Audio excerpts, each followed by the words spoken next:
ሰላም ጤና ይስጥልኝ ውድ የቻናላችን ተከታታዮች፣ ዛሬ እጅግ በጣም ጠቃሚና በርካታ የቤት ተመዝጋቢዎችን የሚመለከት አዲስ መረጃ ይዘንላችሁ ቀርበናል። በተለይ የ20/80 እና የ40/60 የቤት ልማት ፕሮግራም ተመዝጋቢ የሆናችሁ እጣ ወጥቶላችሁ ቤቱን ከመረከባችሁ በፊት ወይም ከተረከባችሁ በኋላ እጣችሁ እንዳይሰረዝ ልታውቋቸው የሚገቡ 3 ዋና ነጥቦች አሉ።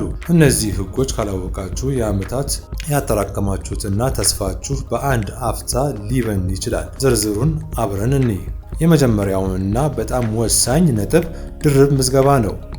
ህጉ እንደሚለው ባልና ሚስት በተለያዩ የቤት ፕሮግራሞች ላይ ተመዝግበው እጣ ቢወጣላቸው አንዱ መሰረዙ አይቀሬ ነው።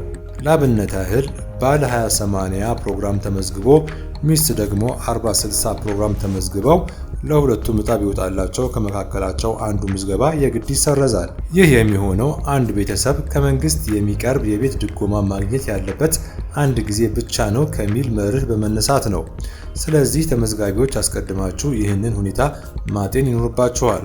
ሁለተኛው ነጥብ ደግሞ የጋራ ንብረት ህግን ይመለከታል።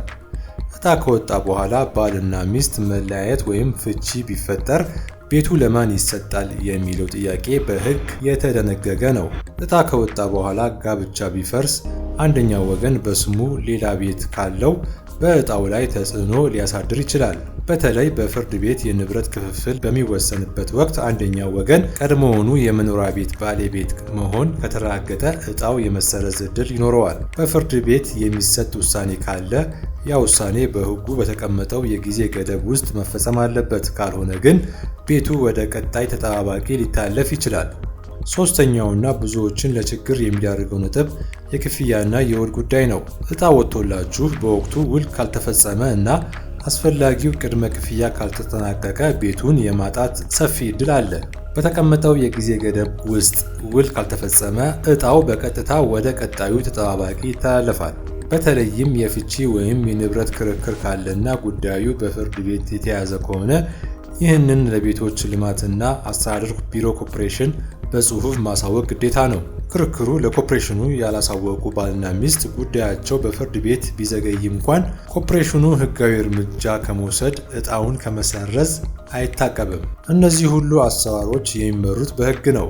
የአዲስ አበባ ቤቶች ልማት እና አስተዳደር ቢሮ በ2013 ዓ.ም ባወጣው መመሪያ ቁጥር 66 አንቀጽ 33 ንዑስ አንቀጽ 7 መሰረት ባልና ሚስት በጋራ የኮንዶሚኒየም ምዝገባ አካሂደው እጣ ሳይደርሳቸው ቢለያዩ እጣው ለማን እንደሚሰጥ በዝርዝር አስቀምጧል።